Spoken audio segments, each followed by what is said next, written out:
ದೇವರ ಪರಿಶುದ್ಧವಾದಂಥ ನಾಮಕ್ಕೆ ಸ್ತೋತ್ರ ಉಂಟಾಗಲಿ. ಈ ಆರಾಧನಾ ಕೂಟಕ್ಕೆ ಸೇರಿ ಬಂದಿರುವಂಥ ಪ್ರತಿಯೊಬ್ಬ ಸಹೋದರ ಸಹೋದರಿಯರಿಗೆ, ವಿಶೇಷವಾಗಿ ಆನ್ಲೈನ್ ಮೂಲಕವಾಗಿ, TV ಮೂಲಕವಾಗಿ ಆರಾಧನಾ ಕೂಟದಲ್ಲಿ ಭಾಗವಹಿಸುತ್ತಿರುವಂಥ ಪ್ರತಿಯೊಬ್ಬೊಬ್ಬರಿಗೆ ಯೇಸು ಕ್ರಿಸ್ತನ ನಾಮದಲ್ಲಿ ಸ್ವಾಗತಗಳನ್ನು ತಿಳಿಸ್ತಾ ಇದ್ದೇನೆ. ನಾವು ಪ್ರಾರ್ಥನೆ ಮಾಡಿ ಈ ಆರಾಧನಾ ಕೂಟವನ್ನು ಪ್ರಾರಂಭಿಸುವಂಥವರಾಗಿರೋಣ. ಮಹಾಪರಿಶುದ್ಧನಾಗಿರುವಂಥ ನಮ್ಮ ಪರಲೋಕದಲ್ಲಿರುವ ತಂದೆಯಾಗಿರುವ ದೇವರೇ, ನಾವು ನಿನಗೆ ಸ್ತುತಿ, ಸ್ತೋತ್ರ, ಘನ, ಮಾನ, ಮಹಿಮೆ, ಆರಾಧನೆಯನ್ನು ಅರ್ಪಿಸುವವರಾಗಿದ್ದೇವೆ. ಈ ದಿನದಲ್ಲಿ ಸ್ವಾಮಿ ಮತ್ತೊಮ್ಮೆ ನಿನ್ನ ಪಾದಗಳ ಬಳಿಗೆ ಬರುವುದಕ್ಕಾಗಿ ನಮಗೆ ಅವಕಾಶ ಮಾಡಿಕೊಟ್ಟಿದ್ದಿ. ಹೌದು ಸ್ವಾಮಿ, ಅನೇಕರು ಆನ್ಲೈನ್ ಮೂಲಕ, TV ಮೂಲಕ ಆರಾಧನಾ ಕೂಟದಲ್ಲಿ ಭಾಗವಹಿಸ್ತಾ ಇದ್ದಾರೆ. ಪ್ರತಿಯೊಬ್ಬೊಬ್ಬರನ್ನು ನಿನ್ನ ಕರಗಳಲ್ಲಿ ಒಪ್ಪಿಸಿಕೊಡ್ತಾ ಇದ್ದೇವೆ. ನಾವೆಲ್ಲರೂ ಒಟ್ಟಿಗೆ ಸೇರಿ ನಿನ್ನನ್ನು ಹಾಡಿ ಆರಾಧಿಸುವಂತೆ, ನಿನ್ನ ಉಪಕಾರಗಳನ್ನು ನೆನೆಸಿಕೊಳ್ಳುವಂತೆ, ನಿನ್ನನ್ನು ಕೊಂಡಾಡುವಂತೆ ಈ ದಿನದಲ್ಲಿ ನೀನು ನಮಗೆ ಸಹಾಯ ಮಾಡು. ಹಾಗೆ ಸ್ವಾಮಿ, ನಿನ್ನ ವಾಕ್ಯಗಳ ಮೂಲಕ ನಮ್ಮಲ್ಲಿ ಪ್ರತಿಯೊಬ್ಬೊಬ್ಬರೊಂದಿಗೆ ನೀನು ಮಾತನಾಡು. ಎಲ್ಲರಿಗೆ ಬೇಕಾದ ಆಲೋಚನೆಗಳನ್ನು ಪರಲೋಕದಿಂದ ನೀನು ದಯಪಾಲಿಸಬೇಕೆಂಬುದಾಗಿ ನಾವು ಪ್ರಾರ್ಥನೆ ಮಾಡೋರಾಗಿದ್ದೇವೆ. ಆರಾಧನಾ ಕೂಟದಲ್ಲಿ ಭಾಗವಹಿಸುವಂಥ ಪ್ರತಿಯೊಬ್ಬೊಬ್ಬರು ಅಪ್ಪ ಕರ್ತನೆ ನಿನ್ನಿಂದ ಸ್ಪರ್ಶಿಸಲ್ಪಡಬೇಕು. ರೋಗಿಗಳು ಸೌಖ್ಯ ಹೊಂದಿಕೊಳ್ಳಬೇಕು. ದೈವಿಕ ಸ್ವಸ್ಥತೆ, ಸಮಾಧಾನ, ಬಿಡುಗಡೆ, ಹೌದು ಅದ್ಭುತಗಳು ನಡೆಯಬೇಕು ಎಂಬುದಾಗಿ ನಾವು ಪ್ರಾರ್ಥನೆ ಮಾಡೋರಾಗಿದ್ದೇವೆ. ಹಾಗೆ ಸೇರಿ ಬಂದಿರುವ ಎಲ್ಲರನ್ನ, ಆನ್ಲೈನ್ ಮೂಲಕ, TV ಮೂಲಕ ಆರಾಧನಾ ಕೂಟದಲ್ಲಿ ಭಾಗವಹಿಸಿರುವ ಎಲ್ಲರನ್ನ ಮತ್ತೊಮ್ಮೆ ನಿನ್ನ ಕರಗಳಲ್ಲಿ ಒಪ್ಪಿಸಿಕೊಡೋರಾಗಿದ್ದೇವೆ. ಲೋಕದಾದ್ಯಂತ ಇರುವ ದೇವ ಜನರೆಲ್ಲರನ್ನ, ನಡೀತಿರುವಂಥ ಆರಾಧನಾ ಕೂಟಗಳನ್ನು ನಿನ್ನ ಕರಗಳಲ್ಲಿ ಒಪ್ಪಿಸಿ ನಿನಗೆ ಸ್ತೋತ್ರಗಳನ್ನು ಸಲ್ಲಿಸ್ತಾ ಇದ್ದೇವೆ. ಮುಂದಿನ ಪ್ರತಿಯೊಂದು ಭಾಗದಲ್ಲಿ ನಿನ್ನ ಪ್ರಸನ್ನತೆ ಇರಲಿ. ಎಲ್ಲ ಘನಮಾನ ಮಹಿಮೆ ನಿನಗೆ ಅರ್ಪಿಸಿದ್ದೇವೆ. ನಮ್ಮ ಪ್ರಾರ್ಥನೆ ಕೇಳಿದ್ದಿ, ಸ್ತೋತ್ರ ಯೇಸು ಕ್ರಿಸ್ತನ ನಾಮದಲ್ಲಿ ತಂದೆ, ಆಮೇನ್, ಆಮೇನ್. ದೇವರ ಪರಿಶುದ್ಧವಾದಂಥ ನಾಮಕ್ಕೆ ಸ್ತೋತ್ರ ಉಂಟಾಗಲಿ. ನಮ್ಮ ಆರಾಧನಾ ತಂಡದೊಂದಿಗೆ ಸೇರಿಕೊಂಡು ನಾವೆಲ್ಲ ಕರ್ತನನ್ನು ಹಾಡಿ ಆರಾಧಿಸುವಂಥವರಾಗಿರೋಣ. ಹಾಲೆಲೂಯ. ದೇವರ ಪರಿಶುದ್ಧವಾದ ನಾಮಕ್ಕೆ ಸ್ತೋತ್ರ ಉಂಟಾಗಲಿ.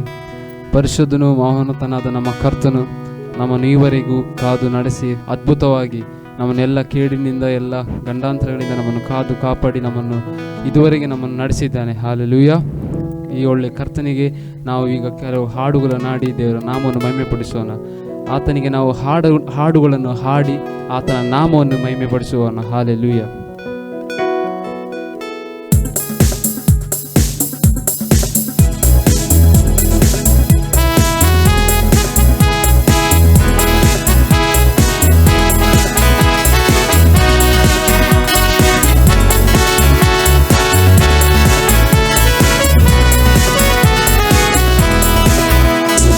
ಹಾಡನ್ನು ಹಾಡಿ ಪಾಡಿ ಯೇಸು ರಾಜನು ಕೊಂಡಾಡುವ, ಮಾಡಿ ಮಾಡಿ ಮಾಡಿ ಯೇಸು ರಾಜನು ಕೊಂಡಾಡುವ.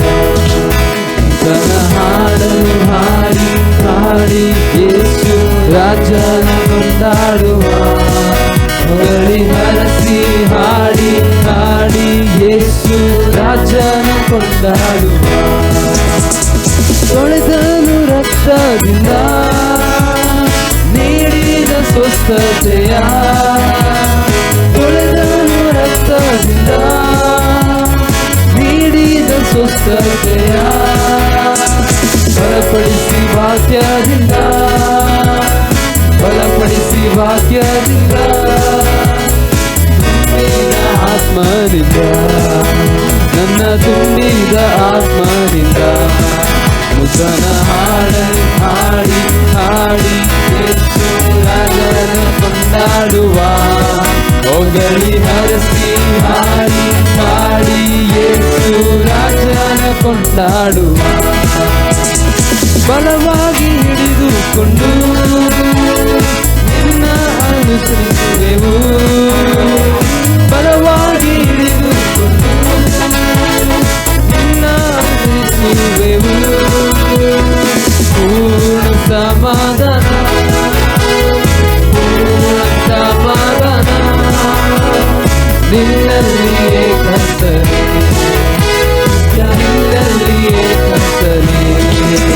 ತನ ಹಾಡನ್ನು ಹಾಡಿ ಹಾಡಿ ಯೇಸು ರಾಜನ ಕೊಂಡಾಡುವ, ಹೊಗಳಿ ಹರಸಿ ಹಾಡಿ ಹಾಡಿ ಯೇಸು ರಾಜನ ಕೊಂಡಾಡುವ.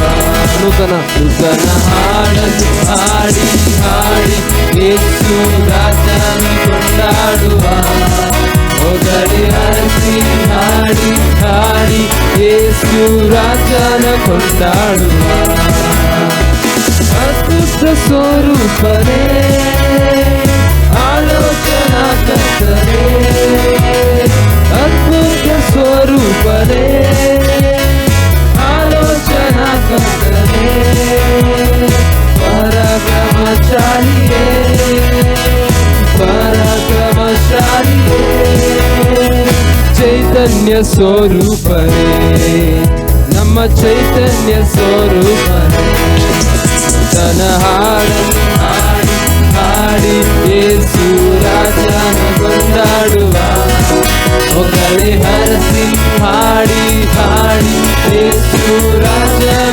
ಕೊಂಡಾಡುವ ತನ ಹಾಡನ್ನು ಹಾಡಿ ಹಾಡಿ ಯೇಸು ರಾಜನ ಕೊಂಡಾಡುವ ಹೊಗಳಿ ಹರಸಿ ಹಾಡಿ ಹಾಡಿ ಯೇಸು ರಾಜನ ಕೊಂಡಾಡುವ ತನ ಹಾಡನ್ನು ಹಾಡಿ ಹಾಡಿ ಯೇಸು ರಾಜನ ಕೊಂಡಾಡುವ ಹೊಗಳಿ ಹರಸಿ ಹಾಡಿ ಹಾಡಿ ಯೇಸು ರಾಜನ ಕೊಂಡಾಡುವ ಯೇಸು ರಾಜನ ಕೊಂಡಾಡುವ. ಹಾಲೆಲೂಯ ಕರ್ತನೆ ಸ್ತೋತ್ರ ಕರ್ತನೆ ಹಾಲೆಲೂಯ ನಮ್ಮನ್ನು ಕರ್ತನೆ ಹೊಸ ಹಾಡನ್ನು ಕೊಟ್ಟು ಕರ್ತನೆ ಯೇಸುವೆ ಕರ್ತನೆ ಹಾಲೆಲೂಯ ಆತನನ್ನು ದೇವರೇ ನಾವು ಆರಾಧಿಸಲು ನಮಗೆ ದೇವರೇ ಸಹಾಯ ಮಾಡೋದಕ್ಕಾಗಿ ಸ್ತೋತ್ರ ಹಾಲೆಲೂಯ. ನಾವು ಆರಾಧಿಸುವುದು ಆತ್ಮ ಸ್ವರೂಪನಾದ ಕರ್ತನನ್ನು ನಾವು ಆನಂದ ಕೋಶದೊಡನೆ ಆತನನ್ನು ಆರಾಧಿಸೋಣ ಹಾಲೆಲೂಯ.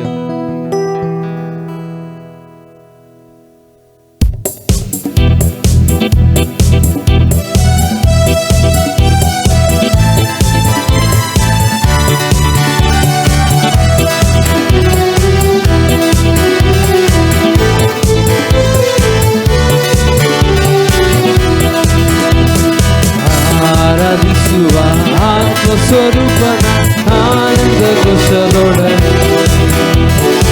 ಆರಾಧಿಸುವ ಆತ್ಮ ಸ್ವರೂಪನ ಆನಂದ ಘೋಷದೊಡನೆ ಸ್ತೋತ್ರಗಳ ಯಜ್ಞವನ್ನು ಅರ್ಪಿಸುವ ಯೇಸುವಿಗೆ ಸ್ತೋತ್ರಗಳ ಯಜ್ಞವನ್ನು ಅರ್ಪಿಸುವ ಯೇಸುವಿಗೆ Hallelujah, hallelujah, hallelujah, hallelujah, hallelujah, hallelujah, hallelujah, hallelujah, hallelujah, hallelujah, hallelujah. ಸರ್ವೋತ್ತಮನು ನಮ್ಮ ದೇವರು ಸ್ತೋತ್ರಕ್ಕೆ ಯೋಗ್ಯನು. ಸರ್ವೋತ್ತಮನು ನಮ್ಮ ದೇವರು ಸ್ತುತಿ ಸ್ತೋತ್ರಕ್ಕೆ ಯೋಗ್ಯನು. ಸ್ವರಗಳ ಸುರಿಸುತ್ತಾನೆ ಕ್ಷೇಮದಿಂದ ಸ್ವರಗಳ ಸುರಿಸುತ್ತಾನೆ ಕ್ಷೇಮದಿಂದ. Hallelujah, hallelujah, hallelujah, hallelujah, hallelujah, hallelujah, hallelujah, hallelujah, hallelujah. ಏಕಾಧಿಪತಿಯು ರಾಜರಾಜನು ಕರ್ತರ ಕರ್ತನು ನೀನೊಬ್ಬನೇ. ಏಕಾಧಿಪತಿಯು ರಾಜರಾಜನು ಕರ್ತರ ಕರ್ತನು ನೀನೊಬ್ಬನೇ. ಉಳ್ಳವನೇ ಅಗಣ್ಯವಾದ ಬೆಳಕಿನಲ್ಲಿ ವಾಸಿಸುವವನೇ. ಉಳ್ಳವನೇ ಅಗಣ್ಯವಾದ ಬೆಳಕಿನಲ್ಲಿ ವಾಸಿಸುವವನೇ. Hallelujah, hallelujah, hallelujah, hallelujah, hallelujah, hallelujah, ದೇವರಾತ್ಮ ವಶರಾಗಿ ಆರಾಧಿಸುವ ಆತ್ಮ ಸ್ವರೂಪನಾದ ಯೇಸುವನ್ನು. ದೇವರಾತ್ಮ ವಶರಾಗಿ ಆರಾಧಿಸುವ ಆತ್ಮ ಸ್ವರೂಪನಾದ ಯೇಸುವನ್ನು. ಆತ್ಮದಿಂದಲೂ ಸತ್ಯದಿಂದಲೂ ಸತ್ಯದೇವರನ್ನು ಆರಾಧಿಸುವ ಆತ್ಮದಿಂದಲೂ ಸತ್ಯದಿಂದಲೂ ಸತ್ಯದೇವರನ್ನು ಆರಾಧಿಸುವ. Hallelujah, hallelujah, hallelujah, hallelujah, hallelujah.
ಸ್ತೋತ್ರ ಕರ್ತನೆ, ನೀನು ಕರ್ತನೆ ಹಾಲೆಲೂಯ ಒಬ್ಬನೇ ಕರ್ತನೆ ಸ್ತುತಿ ಸ್ತೋತ್ರಕ್ಕೂ ಯೋಗ್ಯನಾಗಿದ್ದೆ ಕರ್ತನೆ. ಹಾಲೆಲೂಯ, ನೀನು ಸರ್ವೋತ್ತಮನಾದ ಕರ್ತನು, ಏಕಾಧಿಪತಿಯಾದ ಕರ್ತನು ಯೇಸುವೆ. ಹಾಲೆಲೂಯ ಕರ್ತನೆ, ನಿಮಗೆ ಸ್ತೋತ್ರ ತಂದೆ ಯೇಸುವೆ. ಹಾಲೆಲೂಯ ಹಾಲೆಲೂಯ ನೀನು ಕರ್ತನೆ ಯೇಸುವೆ. ಹಾಲೆಲೂಯ, ಕೇರುಬಿಯರಿಂದ ಸೇರಾಫಿಯರಿಂದ ಕರ್ತನೆ ನೀನು ದೇರೆ. ಹಾಲೆಲೂಯ ಯೇಸುವೆ. ದಿನನಿತ್ಯ ಕರ್ತನೆ ಆತನು ಅವರು ನಿಮ್ಮನ್ನು ಸ್ತುತಿಸುವವರಾಗಿದ್ದಾರೆ. ಹಾಲೆಲೂಯ ಕರ್ತನೆ. ಹಾಲೆಲೂಯ, ಸೇನಾಧೀಶ್ವರನಾದ ಕರ್ತನೆ ಸ್ತೋತ್ರ ಕರ್ತನೆ. ಹಾಲೆಲೂಯ.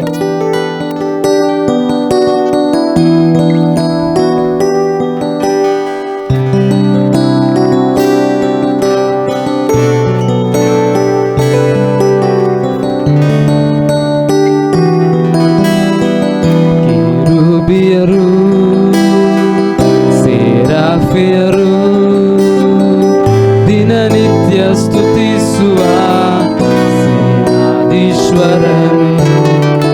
ಮಹಿಮೆಗೂ ಯೋಗ್ಯನೇ, ಮಾನ ಪ್ರಭಾವವು ಉಳ್ಳವನೇ. ಕೇರುಬಿಯರು ಸೇರಾಫಿಯರು ದಿನನಿತ್ಯ ಸ್ತುತಿಸುವ ಸೇನಾಧೀಶ್ವರನೇ, ಮಹಿಮೆಗೂ ಯೋಗ್ಯನೇ, ಮಾನ ಪ್ರಭಾವವು ಉಳ್ಳವನೇ. ಆರಾಧನೆಗೆ ಯೋಗ್ಯನೇ, ಸ್ತುತಿಗೆ ಪಾತ್ರನೇ. ಆರಾಧನೆಗೆ ಯೋಗ್ಯನೇ, ಸ್ತುತಿಗೆ ಪಾತ್ರನೇ. ಪರಿಶುದ್ಧನೇ ಪರಿಶುದ್ಧನೇ ಪರಿಶುದ್ಧನೇ, ನಿನ್ನನ್ನಾರಾಧಿಸುವೆ. ಭಕ್ತನೇ ಸರ್ವವ್ಯಾಪಿಯೇ, ನಿನ್ನನ್ನಾರಾಧಿಸುವೆ. ಪರಿಶುದ್ಧನೇ ಪರಿಶುದ್ಧನೇ, ನಿಮ್ಮನ್ನಾರಾಧಿಸುವೆ. ಸರ್ವಶಕ್ತನೇ ಸರ್ವವ್ಯಾಪಿಯೇ, ನಿಮ್ಮನ್ನಾರಾಧಿಸುವೆ. ಮಹಿಮೆಯ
ಯುಗಕ್ಕೂ ಜೀವಿಸುವಾತನೇ ಆರಾಧನೆ.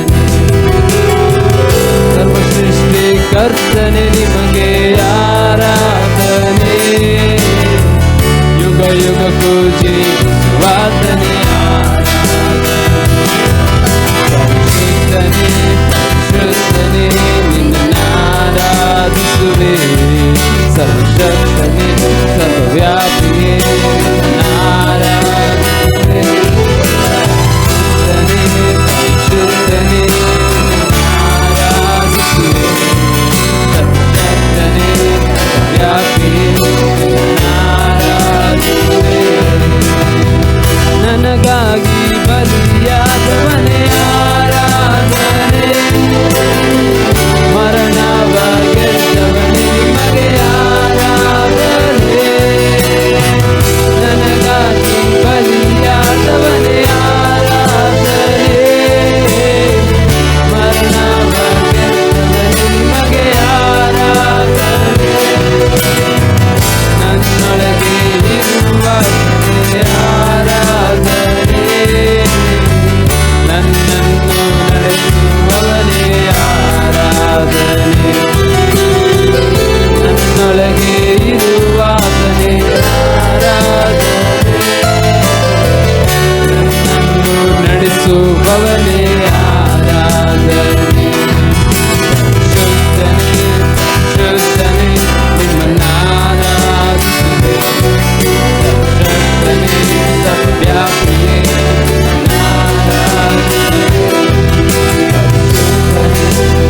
ಶುದ್ಧನೇ ನಿಮ್ಮನ್ನಾರಾಧಿಸುವೆ. ಸರ್ವಶಕ್ತನೇ ಸರ್ವವ್ಯಾಪಿಯೇ ನಿಮ್ಮನ್ನಾರಾಧಿಸುವೆ. ಆರಾಧನೆಗೆ ಯೋಗ್ಯನೇ, ನನ್ನ ಸ್ತುತಿಗೆ ಪಾತ್ರನೇ. ಆರಾಧನೆಗೆ ಯೋಗ್ಯನೇ, ನನ್ನ ಸ್ತುತಿಗೆ ಪಾತ್ರನೇ.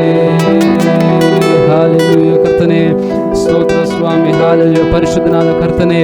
ಹಾಲೆಲೂಯ ಎಲ್ಲ ಗಣ ಎಲ್ಲ ಮಾನ ಎಲ್ಲ ಮಹಿಮೆ ಕರ್ತನೆ ನಿನಗೆ ಮಾತ್ರ ಕರ್ತನೆ. ಹಾಲೆಲೂಯ ಸ್ತೋತ್ರ ಕರ್ತನೆ.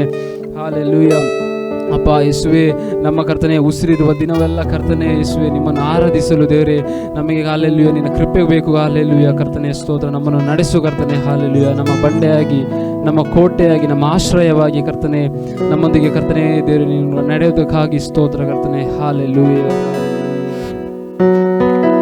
ಉಸಿರಿರುವ ದಿನವೆಲ್ಲ ಆರಾಧನೆ. ಉಸಿರಾದ ಯೇಸುವಿಗೆ ಆರಾಧನೆ. ಉಸಿರಿರುವ ದಿನವೆಲ್ಲ ಆರಾಧನೆ. ಉಸಿರಾದ ಯೇಸುವಿಗೆ ಆರಾಧನೆ. ಆರಾಧನೆ ಅಪ್ಪ ಆರಾಧನೆ. ಯೇಸುವೆ ಆರಾಧನೆ. ಆತ್ಮನೇ ಆರಾಧನೆ. ಆರಾಧನೆ ಅಪ್ಪ ಆರಾಧನೆ. ಯೇಸುವೆ ಆರಾಧನೆ. ಆತ್ಮನೇ ಆರಾಧನೆ.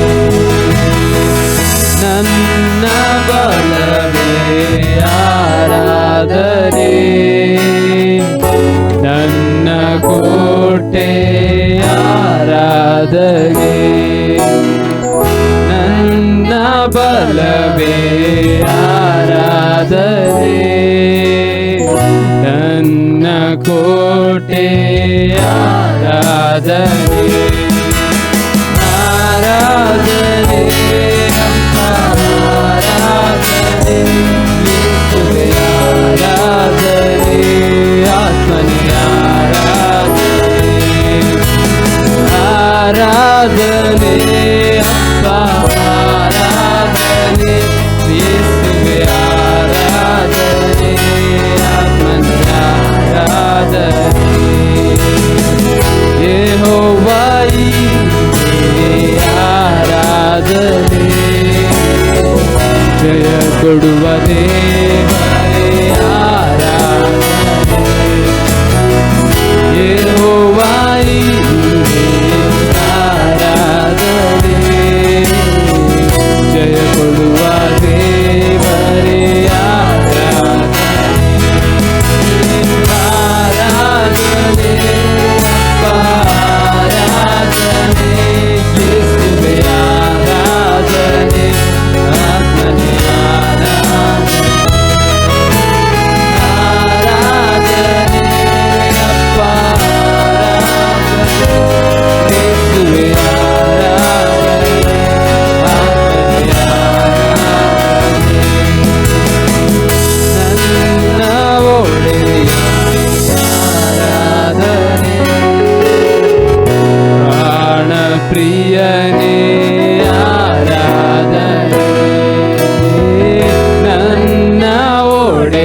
ಕರ್ತನೆ ಸ್ತೋತ್ರ ತಂದೆ. ಹಾಲೆಲೂಯ ಕರ್ತನೆ, ಹಾಲೆಲೂಯ ತಂದೆ, ಹಾಲೆಲೂಯ ಯೇಸುವೆ ಆತ್ಮನೇ ಸ್ತೋತ್ರ ಸ್ತೋತ್ರ. ಹಾಲೆಲೂಯ ನಮ್ಮ ಬಲವಾಗಿ, ನಮ್ಮ ಬಂಡೆಯಾಗಿ, ನಮ್ಮ ಕೋಟೆಯಾಗಿ, ನಮ್ಮ ಆಶ್ರಯವಾಗಿ ಇರುವುದಕ್ಕಾಗಿ ಸ್ತೋತ್ರ ಕರ್ತನೆ. ಹಾಲೆಲೂಯ ಯೆಹೋವ ಹೀರೆ, ಯೆಹೋವ ನಿಸ್ಸಿ ಸ್ತೋತ್ರ ಕರ್ತನೆ. ನಮಗೆ ಕರ್ತನೆ ನಮ್ಮ ಜೀವನದಲ್ಲಿ ಕರ್ತನೆ ನಮಗೆ ಜಯ ಕೊಟ್ಟು ನಡೆಸೋದಕ್ಕಾಗಿ ಸ್ತೋತ್ರ ಕರ್ತನೆ. ಹಾಲೆಲೂಯ ಕರ್ತನೆ ಯೇಸುವೆ ಸ್ವಲ್ಪ ಸಮಯ ಕರ್ತನೆ ಹಾಲೆಲೂಯ ಕರ್ತನೆ ನಿನ್ನ ಸನ್ನಿಧಿಯಲ್ಲಿ ಕರ್ತನೆ ನಿನ್ನನ್ನು ಹಾಡಿದೇವರೆ, ನಿನ್ನನ್ನು ಕೊಂಡಾಡಿ ಸ್ತುತಿಸಲು ಕೊಟ್ಟ ಈ ಸಮಯಕ್ಕಾಗಿ, ಈ ಭಾಗ್ಯಕ್ಕಾಗಿ ಸ್ತೋತ್ರ ಕರ್ತನೆ. ಹಾಲೆಲೂಯ ಕರ್ತನೆ ಯೇಸುವೆ, ಹಾಲೆಲೂಯ ನಿನ್ನ ಆರಾಧನೆಯಲ್ಲಿ ಕರ್ತನೆ ಅದ್ಭುತಗಳನ್ನು ದೇವರೇ ಮಾಡಿದಕ್ಕಾಗಿ ಸ್ತೋತ್ರ ಕರ್ತನೆ. ಹಾಲೆಲೂಯ ಯೇಸುವೆ, ಮುಂದಿನ ಸಮಯದಲ್ಲಿ ಕರ್ತನೆ ಹಾಲೆಲೂಯ ಕರ್ತನೆ ದೇವರ ಸೇವಕರನ್ನು ಬಲವಾಗಿ ನೀನು ಉಪಯೋಗಿಸು ಕರ್ತನೆ. ಹಾಲೆಲೂಯ ನಮ್ಮೊಂದಿಗೆ ಕರ್ತನೆ ನೀನು ವಾಕ್ಯದೊಂದಿಗೆ ಮಾತನಾಡು ಕರ್ತನೆ. ಸ್ತೋತ್ರ ಯೇಸುವೆ, ನಮ್ಮನ್ನು ದೇವರು ನಾವು ಜೀವನದಲ್ಲಿ ಕರ್ತನೆ ಹೇಗೆ ನಡೆಯಬೇಕು ಕರ್ತನೆ. ಸ್ತೋತ್ರ ನಮಗೆ ಹಾಲೆಲೂಯ ಮಾರ್ಗದರ್ಶನವಾಗಿ ದೇವರೇ ಹಾಲೆಲೂಯ ಕರ್ತನೆ ನಮ್ಮನ್ನು ದೇವರೇ ಹಾಲೆಲೂಯ ನೀನು ನಡೆಸು ಕರ್ತನೆ. ಸ್ತೋತ್ರ ವಾಕ್ಯಗಳೊಂದಿಗೆ ನಮ್ಮೊಂದಿಗೆ ಮಾತನಾಡು ಕರ್ತನೆ. ಸ್ತೋತ್ರ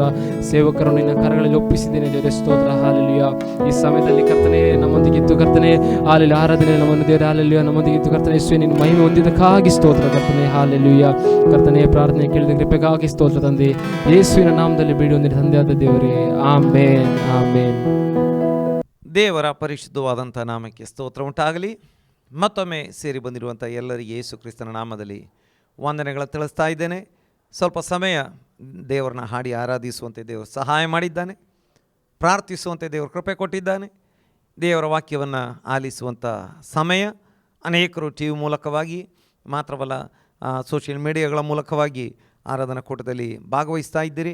ಎಲ್ಲರನ್ನ ಕರ್ತನು ವಿಶೇಷವಾಗಿ ಧಾರಾಳವಾಗಿ ಈ ದಿನದಲ್ಲಿ ಆಶೀರ್ವಾದ ಮಾಡಲಿ. ನಾವು ದೇವರ ವಾಕ್ಯವನ್ನು ಆಲಿಸುವಂಥ ಸಮಯ, ನಾವು ದೇವರ ಕರೆಯ ಬಗ್ಗೆ ಹಿಂದಿನ ವಾರಗಳಲ್ಲಿ ಧ್ಯಾನಿಸ್ತಾ ಇದ್ದೆವು. ಈ ದಿನ ಕೂಡ ಅದೇ ವಿಷಯವನ್ನು ಮುಂದುವರಿಸಿಕೊಂಡು ಧ್ಯಾನಿಸುವಂಥವರಾಗಿರೋಣ.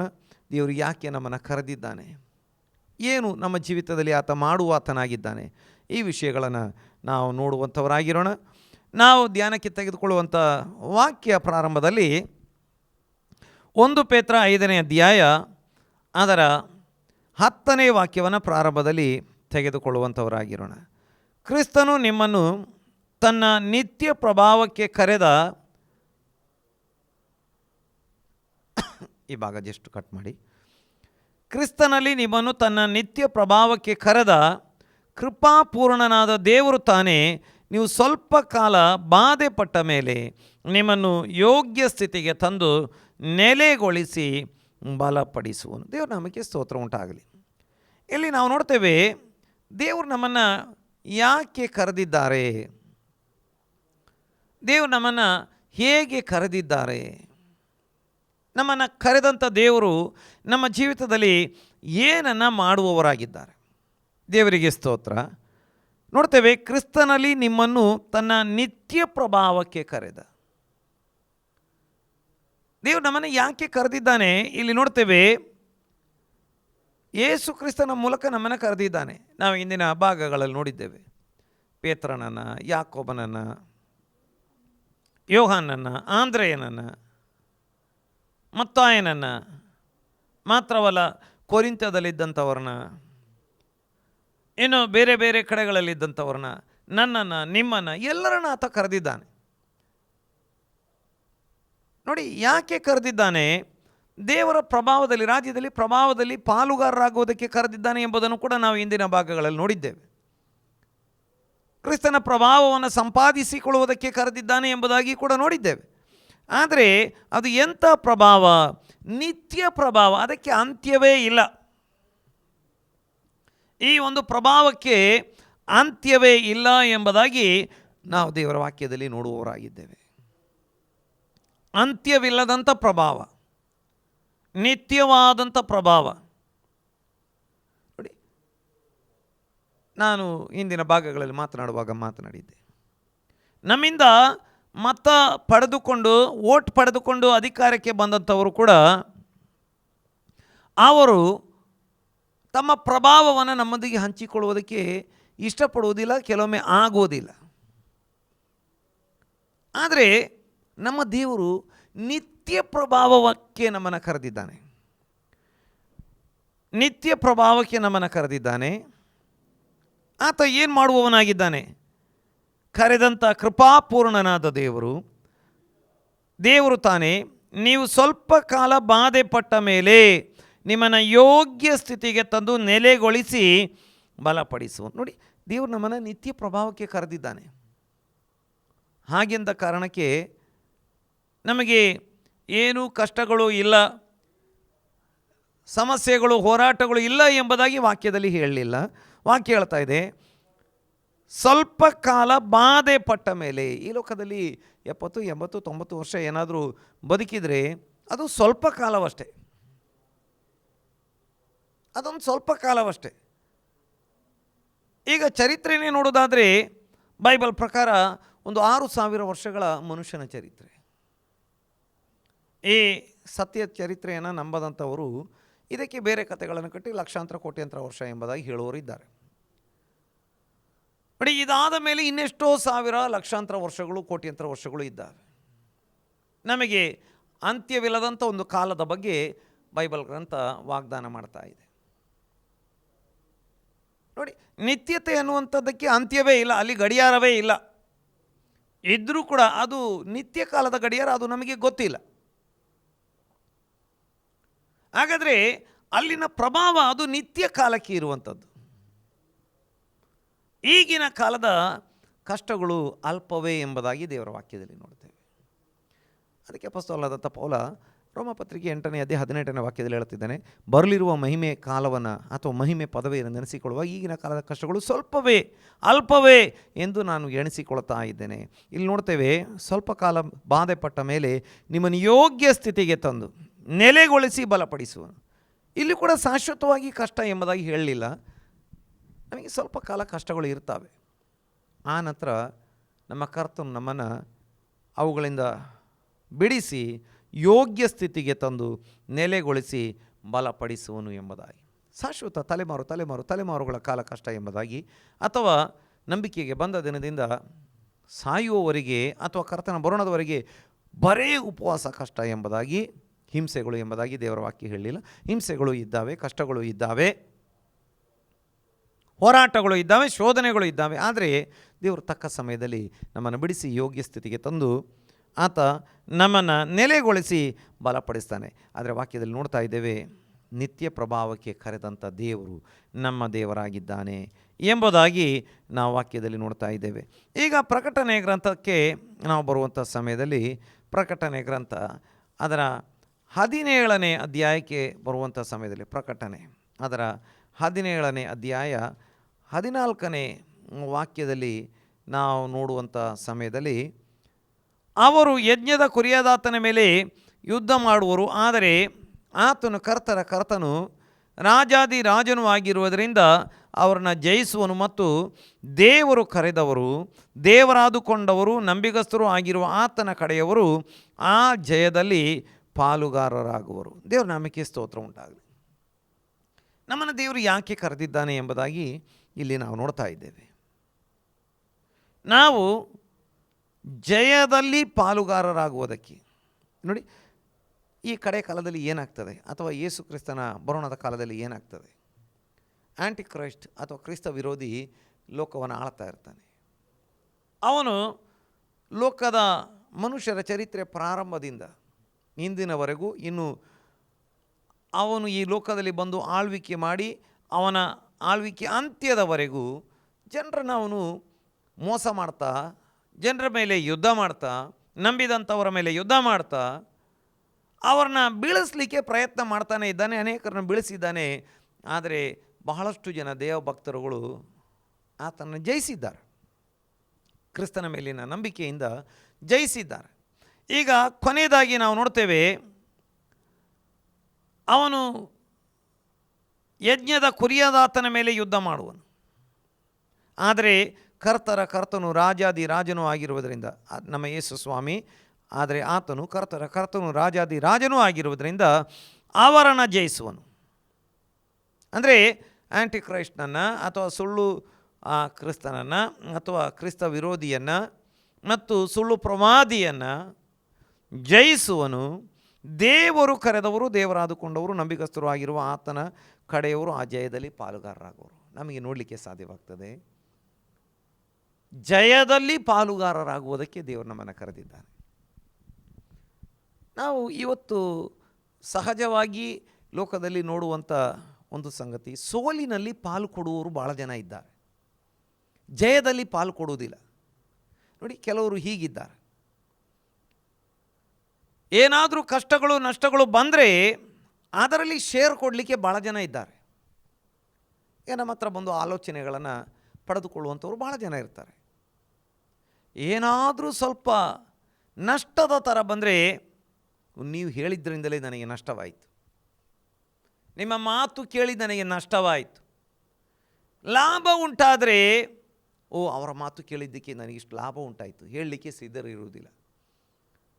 ಆ ಒಂದು ಗೌರವ ಕೊಡಲಿಕ್ಕೂ ಆ ಒಂದು ಮಾತನ್ನು ಹೇಳಲಿಕ್ಕೆ ಸಿದ್ಧರಾಗೋದಿಲ್ಲ. ಎಷ್ಟು ಲಕ್ಷ ಕೋಟಿ ಎಷ್ಟು ಲಾಭ ಸಿಕ್ಕರು, ಎಷ್ಟು ಒಳ್ಳೆಯದಾದರೂ ಲಾಭದಲ್ಲಿ ಪಾಲು ಕೊಡುವವರು, ಜಯದಲ್ಲಿ ಪಾಲು ಕೊಡುವವರು ಬಹಳ ಜನ ಈ ಲೋಕದಲ್ಲಿ ಇಲ್ಲ, ಅಥವಾ ಇಲ್ಲ ಎಂಬುದಾಗಿಯೇ ಹೇಳಬೇಕಾಗ್ತದೆ.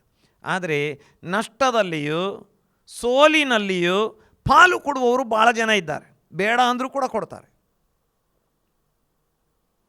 ನೋಡಿ, ಇಂಥ ಲೋಕದಲ್ಲಿ ನಾವಿದ್ದೇವೆ. ಆದರೆ ನಮ್ಮ ದೇವರು ನಮ್ಮನ್ನು ಯಾಕೆ ಕರೆದಿದ್ದಾನೆ, ನಮ್ಮ ಯೇಸು ಸ್ವಾಮಿ ಯಾಕೆ ಕರೆದಿದ್ದಾನೆ? ಜಯದಲ್ಲಿ ಪಾಲು ಕೊಡುವುದಕ್ಕೆ. ನಾವು ಪ್ರಾರಂಭದಲ್ಲಿ ನೋಡಿದ್ದೇವೆ, ನಿತ್ಯ ಪ್ರಭಾವಕ್ಕೆ ಕರೆದು ಸ್ವಲ್ಪ ಕಾಲ ಬಾಧೆ ಪಟ್ಟ ಮೇಲೆ ಯೋಗ್ಯ ಸ್ಥಿತಿಗೆ ತಂದು ನೆಲೆಗೊಳಿಸಿ ಬಲಪಡಿಸುವುದಕ್ಕೆ ಕರೆದಿದ್ದಾನೆ. ಇಲ್ಲಿ ನೋಡ್ತಾ ಇದ್ದೇವೆ, ಜಯದಲ್ಲಿ ಪಾಲು ಕೊಡುವುದಕ್ಕೆ ನಮ್ಮನ್ನು ಕರೆದಿದ್ದಾನೆ. ನಮ್ಮ ದೇವರು ನಮಗೆ ಜಯದಲ್ಲಿ ಪಾಲು ಕೊಡ್ತಾನೆ. ಯೇಸು ಶಿಲುಬೆ ಮೇಲೆ ಸೈತಾನ ಜಯಿಸಿದ್ದಾರೆ, ಆ ಜಯದಲ್ಲಿ ನಮಗೆ ಪಾಲು. ಲೋಕವನ್ನು ಜಯಿಸಿದ್ದಾರೆ, ಆ ಜಯದಲ್ಲಿ ನಮಗೆ ಪಾಲು. ಪಾಪವನ್ನು ಜಯಿಸಿದ್ದಾರೆ, ಆ ಜಯದಲ್ಲಿ ನಮಗೆ ಪಾಲು. ರೋಗವನ್ನು ಜಯಿಸಿದ್ದಾರೆ, ಆ ಜಯದಲ್ಲಿ ನಮಗೆ ಪಾಲು. ಯೇಸು ಹೇಳ್ತಾ ಇದ್ದಾರೆ, ಲೋಕದಲ್ಲಿ ನಿಮಗೆ ಕಷ್ಟ ಉಂಟು, ಭಯಪಡಬೇಡ್ರಿ, ನಾನು ಲೋಕವನ್ನು ಜಯಿಸಿದ್ದೇನೆ. ಜಯದಲ್ಲಿ ಪಾಲು ಕೊಡುವುದಕ್ಕೆ. ಅದಕ್ಕೆ ಅಪೊಸ್ತಲನಾದಂಥ ಪೌಲ ಹೇಳ್ತಿದ್ದಾನೆ, ನಮ್ಮನ್ನು ಪ್ರೀತಿಸಿದಾತನ ಮೂಲಕವಾಗಿ ಇವೆಲ್ಲವುಗಳ ಮೇಲೆ ನಾವು ಪೂರ್ಣ ಜಯಶಾಲಿಗಳಾಗ್ತೇವೆ, ಪೂರ್ಣ ಜಯಶಾಲಿಗಳಾಗ್ತೇವೆ. ನಮ್ಮನ್ನು ಪ್ರೀತಿಸಿದಾತನ ಮೂಲಕ ಪೂರ್ಣ ಜಯಶಾಲಿಗಳಾಗ್ತೇವೆ. ಪೂರ್ಣ ಜಯಶಾಲಿಗಳಾಗುವುದಕ್ಕೆ, ಜಯದಲ್ಲಿ ಪಾಲು ಕೊಡುವುದಕ್ಕೆ ನಮ್ಮ ದೇವರು ನಮ್ಮನ್ನು ಕರೆದಿದ್ದಾನೆ. ಜಯದಲ್ಲಿ ಪಾಲು ಕೊಡುವವರು ಬೇರೆ ಯಾರೂ ಇಲ್ಲ. ಕೊಟ್ಟರೂ ಕೂಡ ಪೂರ್ತಿಯಾಗಿ ಪಾಲು ಕೊಡುವುದಿಲ್ಲ. ಕೊಡ್ತೇವೆ ಎಂಬುದಾಗಿ ಅನೇಕರು ವಾಗ್ದಾನ ಮಾಡಿದರೂ ಕೊಡುವಂಥ ಸಂದರ್ಭ ಬಂದಾಗ ಹಿಂಜರಿಯೋರಾಗಿದ್ದಾರೆ. ಆದರೆ ನಮ್ಮ ಕರ್ತನು ಜಯದಲ್ಲಿ ಪಾಲು ಕೊಟ್ಟು ನಡೆಸುವಾತನಾಗಿದ್ದಾನೆ. ದೇವನಾಮಕ್ಕೆ ಸ್ತೋತ್ರ ಉಂಟಾಗಲಿ. ಇನ್ನೊಂದು ವಾಕ್ಯವನ್ನು ನಾವು ಓದಿಕೊಳ್ಳುವಂಥ ಸಮಯದಲ್ಲಿ, ಮತ್ತಾಯನ ಸುವಾರ್ತೆಗೆ ಬರುವಂಥ ಸಮಯದಲ್ಲಿ, ಮತ್ತಾಯನ ಸುವಾರ್ತೆ ಅದರ 22ನೇ ಅಧ್ಯಾಯ, ಮತ್ತಾಯನ ಸುವಾರ್ತೆ ಅದರ 22ನೇ ಅಧ್ಯಾಯ 14ನೇ ವಾಕ್ಯ, ಹೀಗೆ ಕರೆಯಲ್ಪಟ್ಟವರು ಬಹುಜನ, ಆಯಲ್ಪಟ್ಟವರು ಸ್ವಲ್ಪ ಜನ ಅಂದನು. ಹಾಗಾದರೆ ನಾವು ಕೆಲವೊಮ್ಮೆ ಈ ರೀತಿ ನಮಗೆ ಒಂದು ಸಹಜವಾದ ಪ್ರಶ್ನೆ ಬರ್ತದೆ, ಎಲ್ಲರನ್ನು ನೀನು ಕರೆಯುವುದಿಲ್ವಾ, ಭಾಳ ಜನರನ್ನು ಕರೆಯುವುದಿಲ್ವಾ, ಸ್ವಲ್ಪವೇ ಜನರನ್ನು ಕರೆದು ಈ ಆಶೀರ್ವಾದಗಳನ್ನೆಲ್ಲ ಕೊಡುವಂಥ ದೇವರ ಎಂಬುದಾಗಿ. ನಾವು ಹಿಂದಿನಿಂದ ಅನೇಕ ಸಂದರ್ಭಗಳಲ್ಲಿ ಆರಾಧನಾ ಕೂಟದಲ್ಲಿ ಈ ವಾಕ್ಯಗಳನ್ನು ಹೇಳ್ತಾ ಬಂದಿದ್ದೇವೆ. ದೆವ್ವಗಳನ್ನು ಬಿಡಿಸುವುದಕ್ಕೆ, ರೋಗಿಗಳನ್ನು ವಾಸಿ ಮಾಡುವುದಕ್ಕೆ, ಪರಿಶುದ್ಧರಾಗಿರುವುದಕ್ಕೆ, ಪ್ರಭಾವದಲ್ಲಿ ಪಾಲುಗಾರರಾಗಿರುವುದಕ್ಕೆ, ರಾಜ್ಯ ಪ್ರಭಾವಗಳಲ್ಲಿ ಪಾಲುಗಾರರಾಗಿರುವುದಕ್ಕೆ, ಶುದ್ಧರಾಗಿರುವುದಕ್ಕೆ. ಮಾತ್ರವಲ್ಲ, ಇವತ್ತು ಕೂಡ ಪ್ರಾರಂಭದಲ್ಲಿ ನಾವು ನೋಡಿದ್ದೇವೆ, ನಿತ್ಯ ಪ್ರಭಾವದಲ್ಲಿ ಪಾಲುಗಾರರಾಗಿರುವುದಕ್ಕೆ, ಮಾತ್ರವಲ್ಲ ಜಯದಲ್ಲಿ ಪಾಲುಗಾರರಾಗಿರುವುದಕ್ಕೆ. ಕೆಲವೇ ಜನರನ್ನು ಕರೀತಾ ಇದ್ದೀಯ ಸ್ವಾಮಿ ಎಂಬುದಾಗಿ. ಆದರೆ ವಾಕ್ಯ ಏನು ಹೇಳ್ತಾ ಇದೆ, ಕರೆಯಲ್ಪಟ್ಟವರು ಬಹುಜನ, ಆಯಲ್ಪಟ್ಟವರು ಸ್ವಲ್ಪ ಜನ. ದೇವರು ಎಲ್ಲರನ್ನು ಕರೀತಾನೇ ಇದ್ದಾನೆ. ಮಾತು ಕೇಳದವರನ್ನು ಕರೀತಾನೇ ಇದ್ದಾನೆ. ಕೇಳಿದರೂ ಕೇಳದವರ ಹಾಗೆ ನಟಿಸುತ್ತಾ ಇರುವಂಥವರನ್ನು ಕೂಡ ಕರೀತಾ ಇದ್ದಾನೆ. ಇವತ್ತು ಸುವಾರ್ತೆ ಲೋಕದ ಎಲ್ಲ ಜನಾಂಗಗಳಿಗೆ ಸಾಕ್ಷಿಗಾಗಿ ಸಾರಲಾಗ್ತಾ ಇದೆ. ಎಲ್ಲರನ್ನ ಕರೀತಾ ಇದ್ದಾನೆ, ಬನ್ನಿರಿ ಬನ್ನಿರಿ, ಎಲೆ ಕಷ್ಟಪಡೋರು, ಹೊರೆ ಹೊತ್ತವರು ನೀವೆಲ್ಲರೂ ಬನ್ನಿರಿ. ಆತ ಕರೀತಾನೇ ಇದ್ದಾನೆ. ದೇವರ ಕಡೆಗೆ ತಿರುಗಿಕೊಳ್ಳ್ರಿ ಎಂದು ಅಪ್ಪಣೆ ಕೊಟ್ಟು ಕರೀತಾ ಇದ್ದಾನೆ. ಅವರವರ ಭಾಷೆಗಳಲ್ಲಿ ದೇವರು ಕರೀತಾ ಇದ್ದಾನೆ. ಪ್ರತಿಯೊಂದು ಹೃದಯಗಳಲ್ಲಿ ದೇವರು ಕರೀತಾ ಇದ್ದಾನೆ. ಆದರೆ ನಾವು ನೋಡ್ತೇವೆ, ಕರೆಯಲ್ಪಟ್ಟವರು ಬಹು ಜನ, ಆಯಲ್ಪಟ್ಟವರು ಸ್ವಲ್ಪ ಜನ. ನೋಡಿ, ಆ ಗಿದಿಯೋನನ ಸೈನ್ಯಕ್ಕೆ ಕರೆಯಲ್ಪಟ್ಟವರು ಭಾಳ ಜನ, ಒಂದು 32,000 ಜನ ಇದ್ದರು. ಕರೆಯಲ್ಪಟ್ಟವರಿಗೆ ನಂತರ ಅಲ್ಲಿ ಒಂದು ಟೆಸ್ಟನ್ನು ಇಡ್ತಾರೆ. ಯಾರಿಗಾದರೂ ಭಯ ಇದ್ದರೆ, ಏನಾದರೂ ಸ್ವಲ್ಪ ಅಂಜು ಅಳುಕೋ ಇದ್ದರೆ ಹೋಗಬಹುದು ಎಂಬುದಾಗಿ ಹೇಳಿದ ಕೂಡಲೇ 22,000 ಜನ ಹೋಗಿಬಿಟ್ರು. 10,000 ಜನ ಉಳಿದಿದ್ದಾರೆ. ಇನ್ನು ಮುಂದಿನ ಒಂದು ಪರೀಕ್ಷೆ, ಅವರು ಯಾರಿಗೆ ಕೂಡ ನೀವು ಹೋಗಿ ಅಂತ ಹೇಳಲಿಲ್ಲ. ಭಯ ಇದ್ದರೆ ಹೋಗಿ ಅಂತ ಹೇಳಿದಾಗ 22,000 ಜನ ಹೋಗಿಬಿಟ್ರು. ಇನ್ನು ಮುಂದಿನ ಪರೀಕ್ಷೆ ನೀರು ಕುಡಿಯುವ ಪರೀಕ್ಷೆ.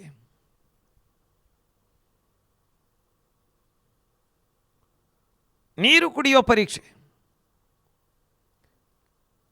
ಬಹಳ ಜನ ನೀರನ್ನು ಅಲ್ಲಿ ಅಡ್ಡ ಬಿದ್ದು ಕುಡಿದ ಹಾಗೆ ಕುಡಿತಾ ಇದ್ದಾರೆ. ಕೆಲವರು ಎತ್ತಿಕೊಂಡು ನೆಕ್ಕಿ ಕುಡಿತಾ ಇದ್ದಾರೆ. ಆ ನೆಕ್ಕಿ ಕುಡಿದಂಥ 300 ಜನರನ್ನು ಉಳಿಸಿಕೊಂಡು ಉಳಿದವ್ರನ್ನ ಕಳಿಸಲಾಯಿತು. ದೇವರಿಗೆ ಸ್ತೋತ್ರ ಉಂಟಾಗಲಿ. ಕರೆಯಲ್ಪಟ್ಟವರು ಬಹಳ ಜನ, ಆದರೆ ಕರೆದ ಮೇಲೆ ದೇವರ ಚಿತ್ತದ ಪ್ರಕಾರವಾಗಿ ಕಾರ್ಯ ಮಾಡುವುದಕ್ಕೆ ಸಿದ್ಧರಿರುವಂಥವರನ್ನು ದೇವರು ಆರಿಸಿಕೊಳ್ತಾ ಇದ್ದಾನೆ. ಅದೇ ಯೇಸುಸ್ವಾಮಿ ಹೇಳಿದ್ದಾರೆ, ನೇಗಿಲಿಗೆ ಕೈ ಹೆಚ್ಚಿ ತಿರುಗಿ ನೋಡುವವನು ದೇವರ ರಾಜ್ಯಕ್ಕೆ ಯೋಗ್ಯನಲ್ಲ. ಕೆಲವರಿಗೆ ಬಂದಾಯಿತು, ಹೋಗಲಿಕ್ಕೆ ಒಂದು ಅವಕಾಶ ಸಿಕ್ಕಿಬಿಟ್ರೆ ಹೋಗಿಬಿಡ್ತೇನೆ. ನೋಡಿ, ಮುಂದಿನ ವಾರದಿಂದ ಅನುಕೂಲ ಇದ್ದರೆ ಮಾತ್ರ ಬನ್ನಿ ಆರಾಧನೆಗೆ ಅಂತ ಹೇಳಿದರೆ ಭಾಳ ಜನ ಬರುವುದಿಲ್ಲ. ಬರಲೇಬೇಕು ಅಂತ ಏನಾದರೂ ಒತ್ತಾಯಪೂರ್ವಕವಾಗಿ ಹೇಳಿದರೆ ಮಾತ್ರ, ಬಂದರೆ ಮಾತ್ರ ಆಶೀರ್ವಾದ ಅಂತ ಹೇಳಿದರೆ ಮಾತ್ರ ಕೆಲವರು ಬರುವವರಾಗಿದ್ದಾರೆ. ದೇವರ ಸೇವಕರ ಒಂದು ಒತ್ತಾಯದ ಮೇರೆಗೆ ಬರುವವರಿದ್ದಾರೆ. ಬರದಿದ್ದರೆ ಅವರಿಗೆ ಬೇಸರ ಆದೀತು ಎಂಬ ಕಾರಣಕ್ಕೆ ಬರುವವರಿದ್ದಾರೆ. ಆದರೆ ಕ್ರಿಸ್ತನಿಗಾಗಿ ನಾನು ಬರ್ತೇನೆ, ನನ್ನ ಜೀವಿತದಲ್ಲಿ ಇಷ್ಟು ಉಪಕಾರ ಮಾಡಿದ ದೇವರನ್ನು ಸ್ತುತಿಸಲಿಕ್ಕೆ ನಾನು ಬರ್ತೇನೆ, ಅನುಕೂಲ ಇದ್ದರೂ ಅನುಕೂಲ ಇಲ್ಲದಿದ್ದರೂ ಬರ್ತೇನೆ, ಗಾಡಿ ಸಿಕ್ಕರೂ ಗಾಡಿ ಇಲ್ಲದಿದ್ದರೂ ನಡ್ಕೊಂಡಾದರೂ ಬರ್ತೇನೆ. ನೋಡಿ, ಈ ನಿರ್ಧಾರ ಮಾಡಿಕೊಳ್ಳುವಂಥವರನ್ನು ದೇವರು ಆರಿಸಿಕೊಳ್ಳುವಾತನಾಗಿದ್ದಾನೆ. ನೋಡಿ, ಯೇಸುಸ್ವಾಮಿ ಬೋಧನೆ ಮಾಡುವಾಗ ಸ್ವಲ್ಪ ಗಟ್ಟಿಯಾದ ಮಾತುಗಳನ್ನು ಹೇಳಿ ಬೋಧನೆ ಮಾಡ್ತಾ ಇದ್ದಾರೆ. ಬಹಳ ಜನ ಆತನನ್ನು ಬಿಟ್ಟು ಹೋಗಿಬಿಟ್ರು ಎಂಬುದಾಗಿ ಯೋಹಾನ ಸುವಾರ್ತೆಯಲ್ಲಿ ಓದುವಂಥವರಾಗಿದ್ದೇವೆ. 12 ಜನ ಮಾತ್ರ ಉಳಿದಿದ್ದಾರೆ. ಈ ಬಿಟ್ಟು ಹೋದಂಥವ್ರು ಹೇಳ್ತಿದ್ದಾರೆ, ಇದು ಕಠಿಣವಾದ ಮಾತು, ಇದನ್ನು ಕೇಳಲಿಕ್ಕೆ ಯಾರಿಂದ ಆದೀತು ಎಂಬುದಾಗಿ. ಸ್ವಾಮಿ ಉಳಿದಂಥ 12 ಜನ ಶಿಷ್ಯರಿಗೆ ಕೇಳ್ತಿದ್ದಾರೆ, ಭಾಳ ಜನ ಇದ್ರಲ್ಲ, ಎಲ್ಲಿ ಹೋದರು, ನಿಮಗೆ ಕೊಡಬೇಕಾದ್ರೆ ಹೋಗ್ಬಿಡಿ. ಆಗ ಪೇತ್ರ ಹೇಳ್ತಿದ್ದಾನೆ, ಸ್ವಾಮಿ ನಿನ್ನನ್ನು ಬಿಟ್ಟು ಇನ್ನೆಲ್ಲಿಗೆ ಹೋಗೋಣ, ನಿನ್ನ ಬಳಿ ನಿತ್ಯ ಜೀವಿತವನ್ನು ಉಂಟು ಮಾಡುವ ಮಾತುಗಳು ಇದ್ದಾವೆ, ವಾಕ್ಯಗಳಿದ್ದಾವೆ.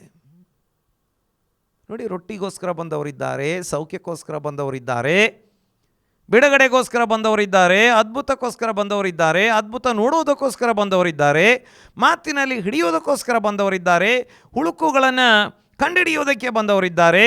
ಅಂಥವರೆಲ್ಲ ಹೋಗಿಬಿಟ್ರು. ಉಳಿದವರು ಸ್ವಲ್ಪವೇ ಜನ, 12 ಜನ. ಅವರು ಹೇಳ್ತಿದ್ದಾರೆ, ಸ್ವಾಮಿ ನಾವು ನಿತ್ಯ ಜೀವಿತಕ್ಕಾಗಿ ನಿನ್ನನ್ನು ಹಿಂಬಾಲಿಸ್ತಾ ಇದ್ದೇವೆ. ಅಲ್ಲೇ ಅದನ್ನು ನಾವು ನೋಡ್ತಾ ಇದ್ದೇವೆ, ಅದನ್ನೇ ಆ ವಾಕ್ಯದಲ್ಲಿ ನೋಡ್ತಾ ಇದ್ದೇವೆ. ಮತ್ತಾಯನ ಸುವಾರ್ತೆ 22ನೇ ಅಧ್ಯಾಯ 14ನೇ ವಾಕ್ಯದಲ್ಲಿ, ಹೀಗೆ ಕರೆಯಲ್ಪಟ್ಟವರು ಬಹು ಜನ, ಆಯಲ್ಪಟ್ಟವರು ಸ್ವಲ್ಪ ಜನ.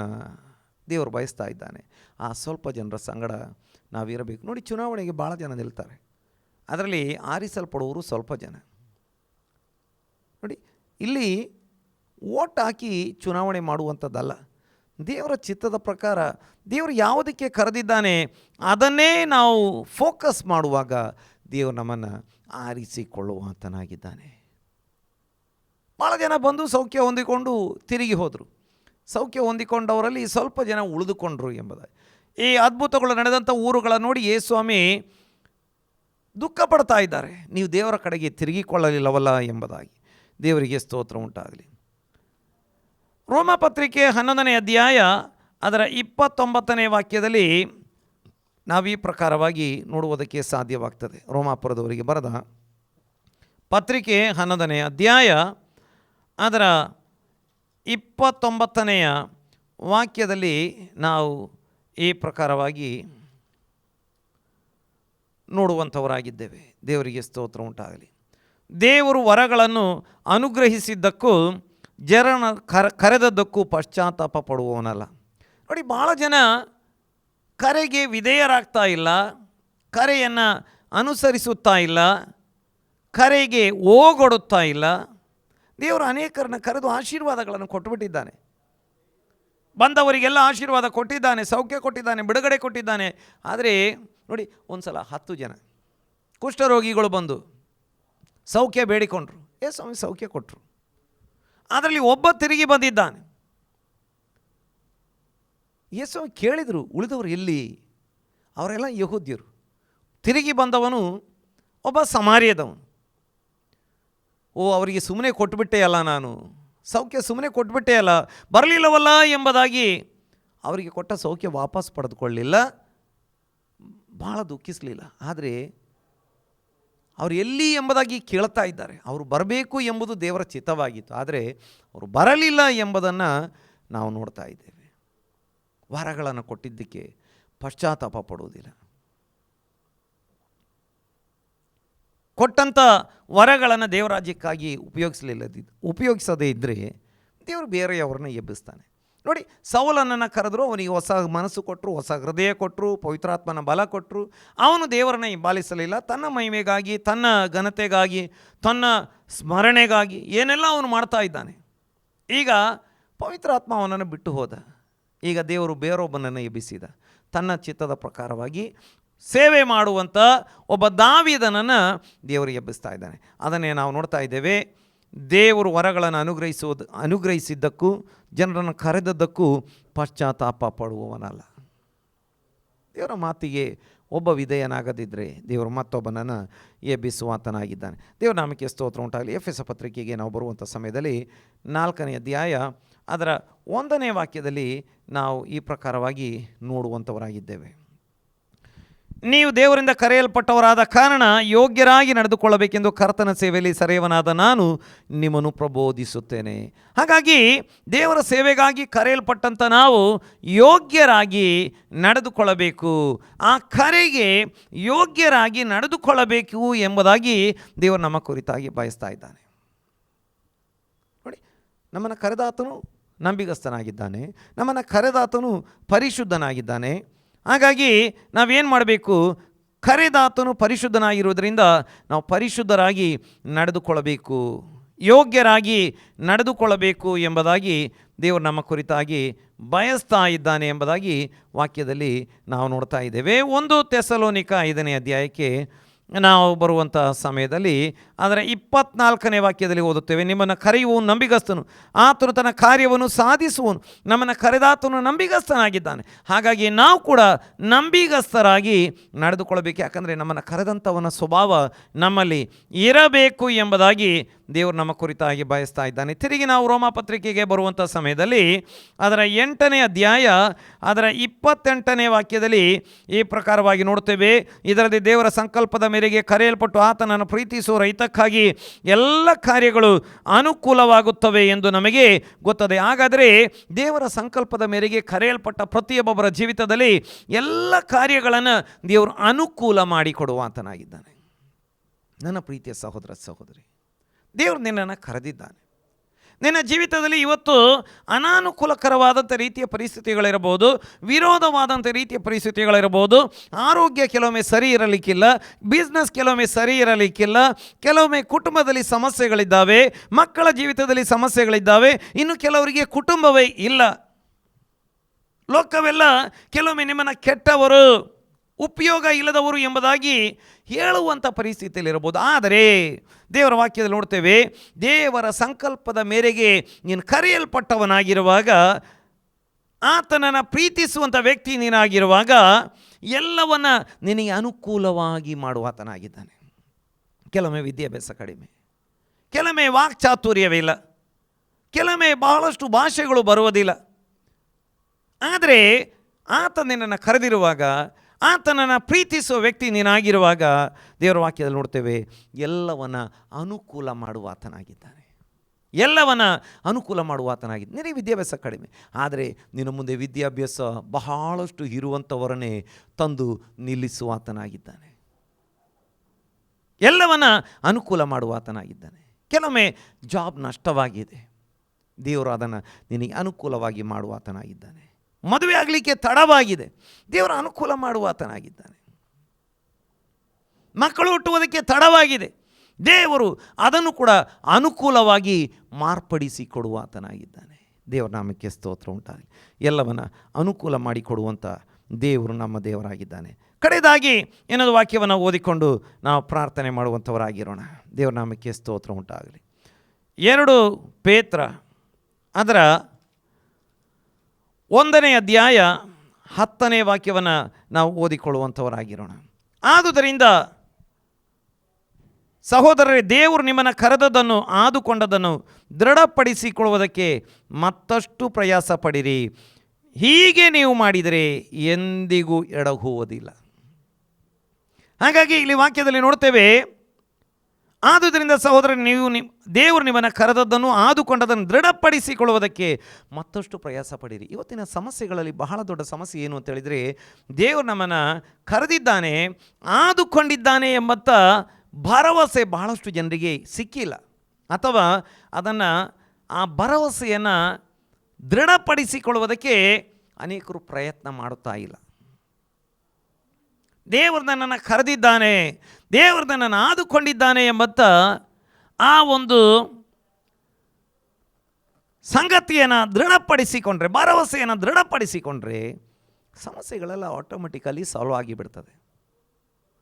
ರೋಗ ಇರ್ಬೋದು, ಸಾಲ ಇರ್ಬೋದು, ವಿರೋಧ ಇರ್ಬೋದು, ನಿಂದೆ ಇರ್ಬೋದು, ಹಿಂಸೆ ಇರಬಹುದು, ಅವಿಶ್ವಾಸ ಇರಬಹುದು, ಏನಿದ್ರೂ ಕೂಡ ಎಲ್ಲ ತೊಲಗುವಂಥದ್ದು ದೇವರು ನನ್ನನ್ನು ಕರೆದಿದ್ದಾನೆ, ದೇವರು ನನ್ನನ್ನು ಆದುಕೊಂಡಿದ್ದಾನೆ. ಯೇಸು ಸ್ವಾಮಿ ನನ್ನನ್ನು ಕರೆದಿದ್ದಾರೆ, ಯೇಸು ಸ್ವಾಮಿ ಶಿಷ್ಯನಾಗುವುದಕ್ಕೆ ಕರೆದಿದ್ದಾರೆ, ದೇವರ ಪ್ರಭಾವಕ್ಕೆ ಕರೆದಿದ್ದಾರೆ, ಪ್ರಭಾವದಲ್ಲಿ ಪಾಲುಗಾರನಾಗುವುದಕ್ಕೆ ಕರೆದಿದ್ದಾರೆ, ಪರಿಶುದ್ಧನಾಗುವುದಕ್ಕೆ ಕರೆದಿದ್ದಾರೆ, ಪರಲೋಕ ರಾಜ್ಯದ ಬಾಧ್ಯಸ್ಥನಾಗುವುದಕ್ಕೆ ಕರೆದಿದ್ದಾರೆ, ದೇವರು ನಿತ್ಯ ಪ್ರಭಾವಕ್ಕೆ ಕರೆದಿದ್ದಾನೆ, ಸೇವೆ ಮಾಡುವುದಕ್ಕೆ ಕರೆದಿದ್ದಾನೆ, ಭೂತಗಳನ್ನು ಹೊರಗೆ ಹಾಕುವುದಕ್ಕೆ ಕರೆದಿದ್ದಾನೆ, ರೋಗಿಗಳನ್ನು ವಾಸಿ ಮಾಡುವುದಕ್ಕೆ ಕರೆದಿದ್ದಾನೆ, ಸುವಾರ್ತೆ ಸಾರುವುದಕ್ಕೆ ಕರೆದಿದ್ದಾನೆ. ದೇವರು ನನ್ನನ್ನು ಯೋಗ್ಯ ಸ್ಥಿತಿಗೆ ತರುವುದಕ್ಕೆ ಕರೆದಿದ್ದಾನೆ, ಆಶೀರ್ವಾದವನ್ನು ಬಾಧ್ಯವಾಗಿ ಹೊಂದುವುದಕ್ಕೆ ಕರೆದಿದ್ದಾನೆ. ನಿಂದೆಗೆ ಪ್ರತಿಯಾಗಿ ನಿಂದೆಯಲ್ಲ, ಅಪಕಾರಕ್ಕೆ ಪ್ರತಿಯಾಗಿ ಅಪಕಾರವಲ್ಲ, ಆಶೀರ್ವದಿಸುವುದಕ್ಕೆ ಕರೆದಿದ್ದಾನೆ. ದೇವರು ಕರೆದಿದ್ದಾನೆ ಎಂಬುದಾಗಿ ಯಾವಾಗ ನಾವು ದೃಢಪಡಿಸಿಕೊಳ್ಳುತ್ತೇವೆ, ಆದುಕೊಂಡಿದ್ದಾನೆ ಎಂಬುದಾಗಿ ಇರುವಂಥ ದೃಢಪಡಿಸಿಕೊಳ್ಳುತ್ತೇವೆ, ಆಗ ನಾವು ಎಡವದೆ ಬಿದ್ದು ಹೋಗದೆ ನಿಂತುಕೊಳ್ಳುವುದಕ್ಕೆ ಸಾಧ್ಯವಾಗ್ತದೆ. ಹಾಗಾಗಿ ಎಷ್ಟು ದೊಡ್ಡ ಕರೆಯನ್ನು, ಎಷ್ಟು ದೊಡ್ಡ ಉದ್ದೇಶಕ್ಕಾಗಿ ಕರೆಯನ್ನು ನಮ್ಮ ದೇವರು ನಮಗೆ ಕೊಟ್ಟಿದ್ದಾನೆ. ಆ ಕರೆಯನ್ನು ದೃಢಪಡಿಸಿಕೊಳ್ಳೋಣ, ಬಲಗೊಳ್ಳೋಣ. ದೇವರು ಈ ವಾಕ್ಯಗಳ ಮೂಲಕ ಎಲ್ಲರನ್ನ ಆಶೀರ್ವಾದ ಮಾಡಲಿ. ನಾವು ಪ್ರಾರ್ಥನೆ ಮಾಡೋಣ. ಮಹಾಪರಿಶುದ್ಧನಾಗಿರುವ ನಮ್ಮ ಪರಲೋಕದ ತಂದೆಯಾಗಿರುವ ದೇವರೇ, ಈ ಒಳ್ಳೆಯ ಸಮಯಕ್ಕಾಗಿ ನಿನಗೆ ಸ್ತೋತ್ರ. ಈ ವಾರದ ಪ್ರಥಮ ದಿನದಲ್ಲಿ ಮತ್ತೊಮ್ಮೆ ನಿನ್ನ ಪಾದಗಳ ಬಳಿಗೆ ಬಂದು ನಿನ್ನನ್ನು ಆರಾಧಿಸುವಂತೆ, ಹಾಡಿಕೊಂಡಾಡುವಂತೆ, ಪ್ರಾರ್ಥಿಸುವಂತೆ, ನಿನ್ನ ವಾಕ್ಯವನ್ನು ಕೇಳುವಂತೆ ಸಹಾಯ ಮಾಡಿದಿ. ನಿನ್ನ ಕರೆ ಎಷ್ಟು ದೊಡ್ಡದು, ಎಷ್ಟು ಶ್ರೇಷ್ಠವಾದದ್ದು ಎಂಬುದಾಗಿ ನಿನ್ನ ವಾಕ್ಯದಿಂದ ಕೇಳಿದ್ದೇವೆ ಸ್ವಾಮಿ. ನಿಜವಾಗಿಯೂ ನಮ್ಮನ್ನು ಕರೆದಿದ್ದಿ, ಆದುಕೊಂಡಿದ್ದಿ. ಇದನ್ನು ನಾವು ತಿಳಿದುಕೊಳ್ಳುವಾಗ, ನಂಬುವಾಗ, ದೃಢಪಡಿಸಿಕೊಳ್ಳುವಾಗ ನಾವು ಎಡವದೆ ಬಿದ್ದು ಹೋಗದೆ ಕಡೆಯವರೆಗೆ ನಮಗೆ ನಿಂತುಕೊಳ್ಳುವುದಕ್ಕೆ ಸಾಧ್ಯವಾಗ್ತದೆ ಎಂಬುದಾಗಿ ಎಷ್ಟು ದೊಡ್ಡ ಕರೆಯನ್ನು ನಮಗೆ ಕೊಟ್ಟಿದ್ದಿ. ಸೇವೆಗಾಗಿ ಕರೆಯನ್ನು ಕೊಟ್ಟಿದ್ದಿ, ನಿತ್ಯ ಪ್ರಭಾವದ ಕುರಿತಾಗಿ, ನಿತ್ಯ ಪ್ರಭಾವದಲ್ಲಿ ಪಾಲುಗಾರರಾಗೋದಕ್ಕೆ ಕರೆ ಕೊಟ್ಟಿದ್ದಿ. ಮಾತ್ರವಲ್ಲ ಸ್ವಾಮಿ, ಆಶೀರ್ವಾದಿಸುವುದಕ್ಕೆ ನಮ್ಮನ್ನು ಕರೆದಿದ್ದಿ. ಹೌದು ಕರ್ತನೆ, ಕತ್ತಲೆಯಿಂದ ಬೆಳಕಿಗೆ ಜನರನ್ನು ನಡೆಸುವುದಕ್ಕಾಗಿ ನಮ್ಮನ್ನು ಕರೆದಿದ್ದಿ. ಸೈತಾನ ಕೈಯಿಂದ ಬಿಡಿಸುವುದಕ್ಕೆ ನಮ್ಮನ್ನು ಕರೆದಿದ್ದಿ. ಇಷ್ಟು ಶ್ರೇಷ್ಠ ಪದವಿಗಾಗಿ, ಪರಿಶುದ್ಧರಾಗಿರುವುದಕ್ಕೆ ಕರೆದಿದ್ದೀಯಲ್ಲ, ಇಷ್ಟು ಶ್ರೇಷ್ಠ ಕರೆಗಾಗಿ ನಿನಗೆ ಸ್ತೋತ್ರ. ಈ ಕರೆಯಲ್ಲಿ ಪ್ರತಿಯೊಬ್ಬರು ನೆಲೆಗೊಂಡಿರುವುದಕ್ಕಾಗಿ, ಈ ಕರೆಯಲ್ಲಿ ಪ್ರತಿಯೊಬ್ಬರು ದೃಢವಾಗಿ ನಿಲ್ಲುವುದಕ್ಕಾಗಿ ನೀನು ಸಹಾಯ ಮಾಡಬೇಕೆಂದು ಪ್ರಾರ್ಥನೆ ಮಾಡ್ತಾ ಇದ್ದೇನೆ ಸ್ವಾಮಿ. ನಿನ್ನ ಕರಗಳಲ್ಲಿ ಹೌದು ಟಿ ವಿ ಮೂಲಕ, ಹೌದು ಕರ್ತನೆ, ವಿವಿಧ ಸೋಷಿಯಲ್ ಮೀಡಿಯಾಗಳ ಮೂಲಕ ಆರಾಧನಾ ಕೂಟದಲ್ಲಿ ಭಾಗವಹಿಸಿರುವ ಎಲ್ಲರನ್ನು ಒಪ್ಪಿಸಿಕೊಟ್ಟು ಪ್ರಾರ್ಥನೆ ಮಾಡ್ತಾ ಇದ್ದೇನೆ. ಪ್ರತಿಯೊಬ್ಬರನ್ನು ಆಶೀರ್ವಾದಿಸು. ಅವ್ರನ್ನ ಆತ್ಮಿಕವಾಗಿ, ಶಾರೀರಿಕವಾಗಿ, ಮಾನಸಿಕವಾಗಿ, ಕೌಟುಂಬಿಕವಾಗಿ ನೀನು ಆಶೀರ್ವಾದಿಸು ಸ್ವಾಮಿ. ಪ್ರತಿಯೊಬ್ಬರು ನಿನ್ನ ಬರೋಣದಲ್ಲಿ, ನಿತ್ಯ ರಾಜ್ಯದಲ್ಲಿ, ನಿತ್ಯ ಪ್ರಭಾವದಲ್ಲಿ ಪಾಲುಗಾರರಾಗಿರುವಂತೆ, ಮಾತ್ರವಲ್ಲ ಈ ಲೋಕದಲ್ಲಿ ಕೂಡ ಅವ್ರನ್ನ ತಕ್ಕ ಕಾಲದಲ್ಲಿ ಮೇಲೆತ್ತಿ ಯೋಗ್ಯ ಸ್ಥಿತಿಗೆ ತಂದು ಹೌದು ಸ್ವಾಮಿ ಅವ್ರನ್ನ ನೆಲೆಗೊಳಿಸಿ ಬಲಪಡಿಸಿ ನಡೆಸಬೇಕೆಂಬುದಾಗಿ ಬೇಡಿಕೊಳ್ತಾ ಇದ್ದೇನೆ. ಮತ್ತೊಮ್ಮೆ ನಿನ್ನ ಕರಗಳಲ್ಲಿ ಒಪ್ಪಿಸಿಕೊಡ್ತಾ ಇದ್ದೇನೆ. ಹೌದು ಸ್ವಾಮಿ, ಈ ವಾರದಲ್ಲಿ ದಿನ ಬರೋಣವಾಗಿದ್ದರೆ ನಾವು ನಿನ್ನೊಂದಿಗೆ ಇರಬೇಕು. ಬರೋಣಕ್ಕೆ ಸಮಯ ಇರುವುದಾದರೆ ತಿರುಗಿ ಒಟ್ಟಿಗೆ ಸೇರಿ ನಿನ್ನನ್ನು ಆರಾಧನೆ ಮಾಡಲಿಕ್ಕೆ ಸಹಾಯ ಮಾಡು. ನಮ್ಮ ಪ್ರಾರ್ಥನೆ ಕೇಳಿದ್ದಿ ಸ್ತೋತ್ರ. ಯೇಸು ಕ್ರಿಸ್ತನ ನಾಮದಲ್ಲಿ ಪ್ರಾರ್ಥಿಸಿದ್ದೇವೆ ಪರಲೋಕದ ತಂದೆಯೇ, ಆಮೇನ್. ನಾವು ಅಂತ್ಯ ಆಶೀರ್ವಾದ ಹೊಂದಿಕೊಳ್ಳೋಣ. ನಮ್ಮ ತಂದೆಯಾಗಿರುವ ದೇವರ ಪ್ರೀತಿಯು, ಕರ್ತನಾಗಿರುವ ಯೇಸು ಕ್ರಿಸ್ತನ ಕೃಪೆಯು, ಪವಿತ್ರ ಆತ್ಮನ ಅನ್ಯೋನ್ಯತೆಯು ಸೇರಿ ಬಂದಿರುವ ಎಲ್ಲರೊಂದಿಗೆ, ಟಿ ವಿ ಮೂಲಕ, ಆನ್ಲೈನ್ ಮೂಲಕ ಆರಾಧನಾ ಕೂಟದಲ್ಲಿ ಭಾಗವಹಿಸಿರುವ ಪ್ರತಿಯೊಬ್ಬೊಬ್ಬರೊಂದಿಗೆ, ಲೋಕದಲ್ಲಿರುವ ಎಲ್ಲ ದೇವಜನರೊಂದಿಗೆ ಯೇಸು ಕ್ರಿಸ್ತನ ಮರಳಿ ಬರೋಣದವರೆಗೆ ಯಾವಾಗಲೂ ಇರಲಿ. ಆಮೇನ್, ಆಮೇನ್.